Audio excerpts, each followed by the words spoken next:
Vladimir Putin has done it again. He sliced Ukraine once in 2014 and on Monday he did it again. Putin has recognized two breakaway republics in Ukraine's east. They're called Donetsk and Luhansk. As always, it wasn't just about the policy, it was about how the policy was announced. Yesterday evening, President Putin sprung a surprise. He said he would deliver a prime-time address to his people. Clearly something big was on the cards. But how big? Well, that was the question.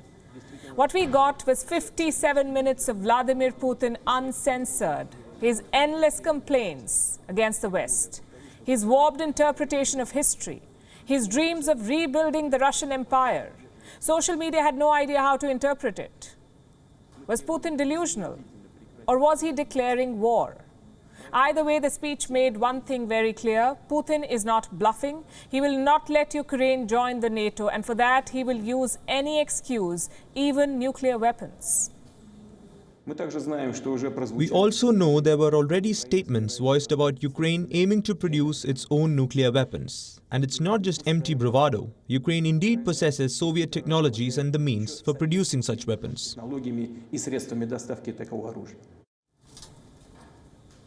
Do you see what Putin is doing? He's flipping the narrative. The West says Russia is threatening Ukraine, but Putin says we are not the threat. We are the victims. NATO promised not to expand eastward after the Cold War, but the same NATO is breaking that promise. Fine, you don't want to see a friend and an ally in us, but why turn us into an enemy? There's only one answer. It's not about our political regime or something else. They just don't need a country that is as large and independent as Russia. That is the answer to all the questions. That is the source of traditional American politics on the Russian front. Putin is right on one thing. NATO's obsession with expansion is fueling this fire. Having said that, his own policies are even more problematic. For starters, Vladimir Putin does not think Ukraine is a real country. He says Vladimir Lenin created Ukraine. Its history, its culture, its people, everything is linked to Russia. Well, it is a good piece of propaganda, but like most propaganda, it is not true. Ukraine does have a distinct history, and that history is centuries old. What Ukraine got from Russia, from the Soviet Union rather, was pain and hardships, biblical famines, ethnic cleansing, ruthless purges by Stalin. But rewriting Ukraine's history is beneficial for Putin. A, it justifies the independence of Donbas republics, and B, it gives him permission to send soldiers into the region, and that's exactly what the Russian president did. First, he signed a treaty of friendship with Donetsk and Luhansk, and then within hours, he deployed troops. And just to be clear, Russian soldiers were already deployed there. But yesterday, it was made official. So what are the big takeaways from Putin's manic Monday speech? Takeaway number one. He's got a measure of the Western response. Germany, for instance, has halted Nord Stream 2. Now, this is big. Nord Stream 2 is NATO's biggest bargaining tool against Russia. So far, Berlin was reluctant to leverage it. But Putin's decision on Monday seems to have made up Olaf Scholz's mind. Takeaway number two. He's got a staging ground. Russian equipment has already reached Donbas. From there, they can push further inland. So you've got three robust bases to attack. You have Belarus in the north, Crimea in the south, and Donbas in the east. Takeaway number three.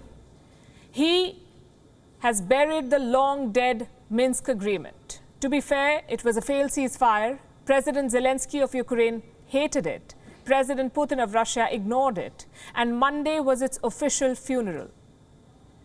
Takeaway number four.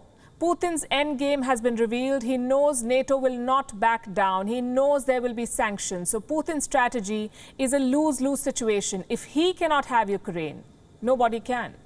By recognizing the rebel republics, Putin has sealed Ukraine's fate. More insurgency, more infighting, more bloodshed, not the kind of country that NATO will recruit. Takeaway number five, a face saver for Vladimir Putin.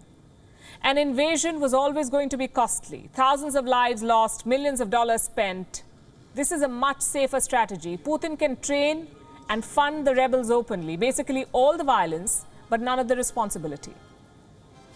As for those who have seized power in Kiev and are holding on to it, we demand that they stop military operations immediately. Otherwise, all responsibility for the possible continuation of bloodshed will be fully on the conscience of the regime in power in Kiev.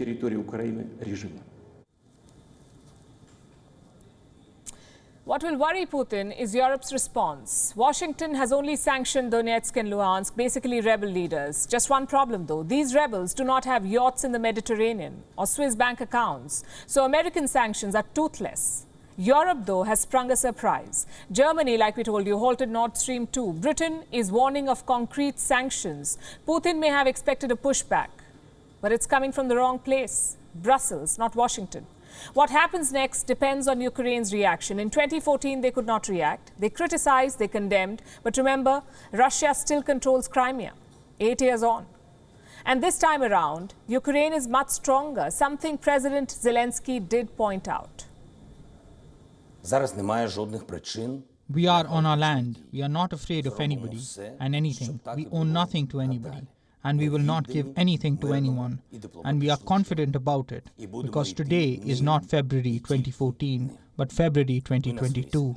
It is a different country with a different army, but the same goal, the peace in Ukraine.